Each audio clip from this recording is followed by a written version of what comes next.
देखिए, बजट को देखने के बाद पूरे भारतवर्ष की दुनिया, जो अपनी भारतवर्ष की जनता जो है वो नाराज है। क्या मिला? हर एक शख्स को पूछो तुम्हें क्या मिला।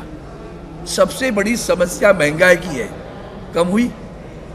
सबसे बड़ी समस्या महिलाओं के अत्याचारों की है, मणिपुर की बात तो आज भी नहीं हो रही है। सबसे बड़ी समस्या बेरोजगारों की है। क्या बेरोजगारों के लिए दिया उन्होंने? ये हमारे पास नया नया जो मध्य प्रदेश में हुआ ना, लाडली बहन, फिर अभी हम महाराष्ट्र में लाडला भाई, लाडली बहन, अब लाडला आंध्र प्रदेश, लाडला बिहार, लाडला तुम्हारा उड़ीसा। बजट उनका है कि सरकार का है कि देश के है?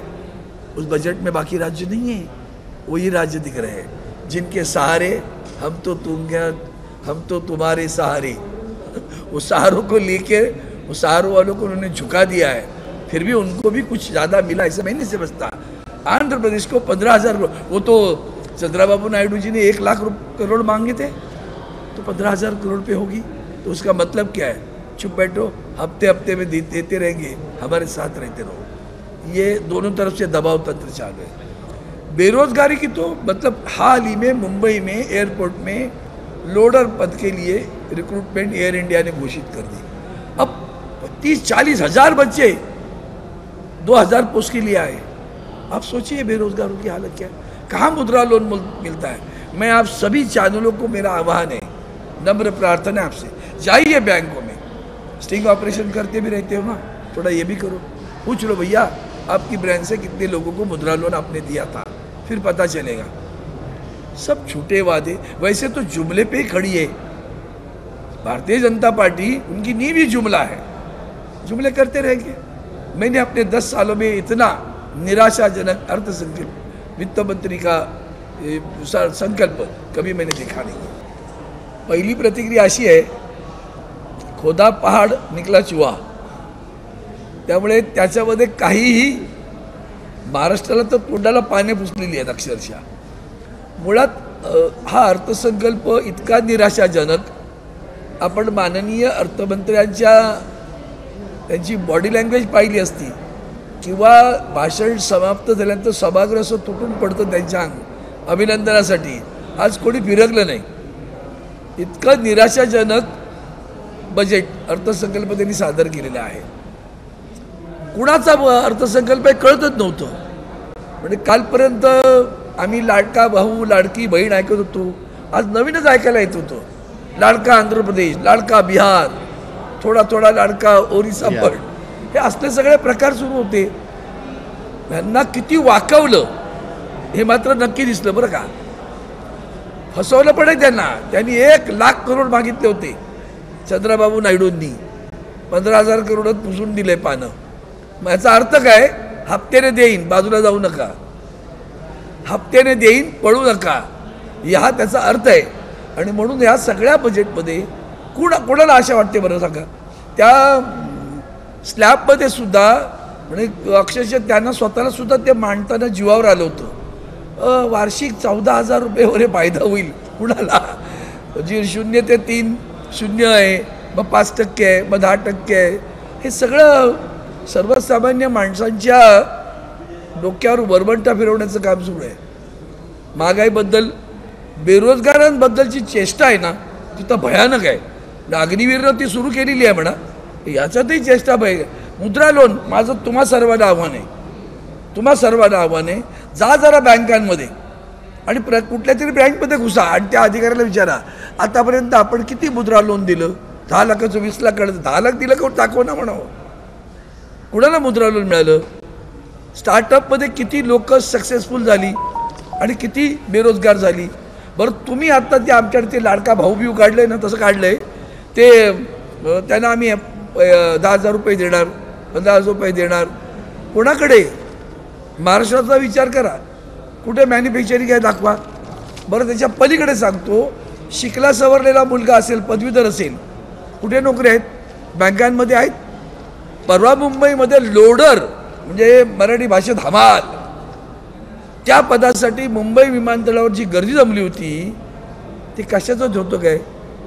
बेरोजगारांना आशा देणारच होतं काय तुमचे?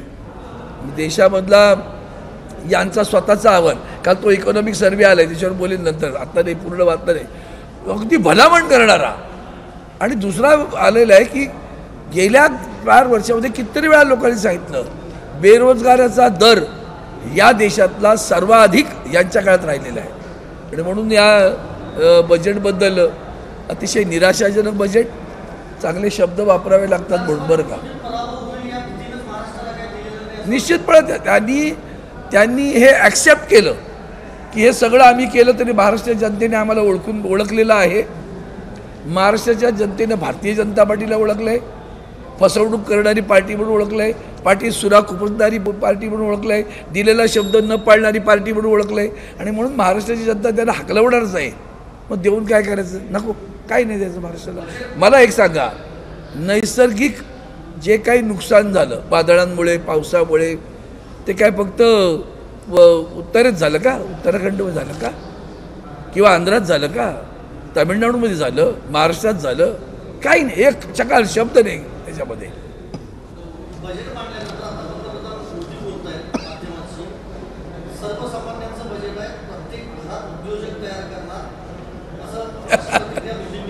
म्हणून माझा प्रश्न, मला वाटतं मी 2 मिनिटांपूर्वी बोललो की मुद्रा लोनबद्दल म्हणालो. कसं बजेट करणार तुम्ही? कोण त्याला उभं करते त्या मुलाला? तुम्ही गॅरंटी मागता हो, कोण देणार? कोलॅटरल आणा. कुठून कोलॅटरल आणणार? तो गरीब झोपडीमध्ये राहणारा माणूस. तुमच्या त्या आवास योजनेचं पण एकदा काढणार आहे, त्या पंतप्रधान आवास योजनेमध्ये नाव त्यांचं, देता किती पैसे सांगा हो जरा रामदेवजी? 2 लाख 2.5 लाख शहरामध्ये, बरोबर ना? हां, गावामध्ये 1.5 लाख, खेड्यांमध्ये. मला दाखवा रे घर बांधून. मग तुमचं नाव काय द्यायचं आम्ही? पंतप्रधान आवास योजना 1.5 लाखात घर होतं का हो? हे जे आहे ना फसव्यागिरी, हे आयुष्यभर चालवून ठेवणार आहे लोक. यांना घालवल्याशिवाय देश शांत होणार नाही. मुंबईचा बॅकबोन रेल्वे आहे, घोषणा केली होती, लोकलचं मॉडर्नायझेशन असेल, अशा बऱ्याचशा गोष्टी आहेत. त्याच्यावर काही दिलासादायक योजना कोणत्या आलेल्या आहेत हे दिसते का? आणि दुसरा मुद्दा म्हणजेच की पुढच्या 5 वर्षामध्ये 1 कोटी युवकांना इंटर्नशिपच्या माध्यमातून रोजगार देणार असा आज निर्णय. मला सांगा ना, बघा तुमच्या तोंडून तोच शब्द आला. हा रोजगार शब्दच मुळात फसवा आहे. नोकरी म्हणतात का? रोजगार म्हणतात. एक दिवस बाहेर वडापाव विक ना, रोजगार मिळाला तुला. तुम्ही पूर्वी एम्प्लॉयमेंट एक्सचेंजेस होती, ती एम्प्लॉयमेंट एक्सचेंजेस तुम्ही बंद करून टाकली, त्यामुळे आकडा मिळायचा. आता तुमच्याकडे रिअल डाटा नाही बरं का. कोणतरी प्रायव्हेट कंत्राटदार, या बाजू ते बसलोय, या महाराष्ट्र सदनामध्ये बीव्हीजीकडे काम करणारी मुलं आहेत, त्यांचा EPF कापला जातो. मग तुम्हाला रोजगार मिळाला, काय मिळतो त्याला? त्याला विचारा 10 वर्षात तुझा पगारवाढ झाली का? एकाच पगारावर 10-10 वर्ष, कदाचित कमी होतो, वरती वाढतच नाही. दुसरा कोणी वेंडर आला तर तो आप जाओ, दुसरा आ जाएगा, मुझे मिलेगा 10,000 काम करणे. हे जे आहे ना, हे सगळं फसवं चित्र आहे. आणि म्हणून तुम्हाला अजून सांगतो, यामध्ये सुद्धा रोजगार हा शब्द आहे. घराघरात रोजगार. मग धारावी का उडवत आहे? मुंबईचा धारावीचा प्रकल्प का उडवत आहे? घराघरात रोजगार आहे तिथे, घराघरात छोटा उद्योग आहे तिथं. त्यांचं तिथं पुनर्वसन करा म्हटलं का ते बाहेर फेकतात. ते मुंबईत अदानीला विकायला काढलं. आदरणीय उद्धवजींनी काल त्याच्यावर जेवढे ताशेरे झाडाचे तेवढे झाडलेले आहेत. डोळे उघडतील तर ना आपले. आणि म्हणून मला असं वाटतं की हा अर्थ माझ्या 10 वर्षाच्या कालावधीमधला इतका निराशाजनक अर्थसंकल्प मी कधीच पाहिला नाही. सरकार बचाव यांच्या फेसबुक पेजवरती एक चित्र टाकण्यात आहे. त्यात म्हटलं आहे की महाविकास आघाडी म्हणजे औरंगजेब फॅन क्लब. मला वाटतं आदरणीय उद्धवजींचं वाक्य आठवतं का? सभेमध्ये बोलले होते, औरंगजेबाच्या फौजा महाराष्ट्रावर थडकत आहेत. तेव्हा तो औरंगजेब कोण होता हे उभ्या महाराष्ट्राला माहिती आहे. त्यामुळे त्यांनी किती काही म्हटलं तर औरंगजेबाला स्वतःचं चित्र लपवावं लागतं. आणि दुसऱ्या मी नाही तू औरंगजेब आहे हे जेव्हा सांगावं लागतं तेव्हा लोकांना कळतं की हाच खरा औरंगजेब आहे. आणि तो औरंगजेब कसा आहे ते सगळ्यांना कळतं आपल्याला. अक्षरशः कुबड्या घेऊन हे उभं राहिलेलं सरकार आहे. आणि ते कुबड्या कोण? आंध्र. कुबड्या कोणाच्या? बिहारच्या. कुबड्या कोणाच्या? ओरिसाच्या. त्याच्यावर उभं आहे. सहारा लेके खडी आहे. तो सहारा टूट जाएगा तो निकल जाएंगे.